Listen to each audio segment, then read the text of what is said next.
बिस्मिल्लाहिर्रहमानिर्रहीम। अस्सलाम वालेकुम प्यारे बच्चों। तो आज मैं आपको सुनाऊंगी एक खरगोश और कछुए की कहानी।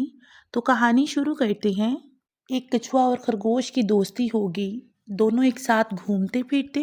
इनको मालूम था कि लड़ाई अच्छी बात नहीं, लेकिन फिर भी आपस में लड़ाई हो जाती।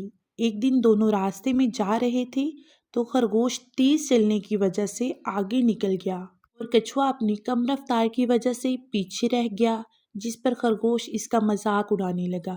एक दिन कछुए ने तंग आकर खरगोश से कहा कि मैं अल्लाह की मखलूक हूँ, तुम अपनी तेज रफ्तार पर गरूर ना किया करो। बच्चों, आपको तो पता है गरूर करना अच्छी बात नहीं है। कछुए ने कहा कि गरूर है तो चलो मुकाबला करते हैं। खरगोश फौरन मुकाबले के लिए तैयार हो गया। दौड़ शुरू होते ही खरगोश बहुत आगे निकल गया और कछुआ अपनी कम रफ्तार की वजह से पीछे रह गया। दूर जाने के बाद खरगोश ने सोचा कि मैं दरख्त के नीचे आराम कर लेता हूँ।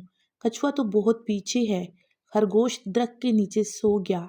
इधर कछुआ आहिस्ता आहिस्ता चलते हुए खरगोश के पास पहुंचा। खरगोश सो रहा था। कछुआ दबे पांव वहां से मंजिल की तरफ बढ़ा। जब खरगोश नींद से बेदार हुआ, काफी टाइम गुजर गया था और तेज दौड़ने लगा। जब वो मंजिल पे पहुंचा तो कछुआ पहले से वहां मौजूद था। खरगोश अपने गरूर पर बहुत शर्मिंदा हुआ और कछुए से माफी मांगने लगा। तो बच्चों, इस कहानी से हमें सबक मिलता है कि अल्लाह हमें जितनी भी ताकत, इज्जत, दौलत, शोहरत दे, हमें गरूर नहीं करना चाहिए, बल्कि इस अल्लाह का शुक्र अदा करना चाहिए। अल्लाह को इंसान की ये अदा बहुत पसंद है।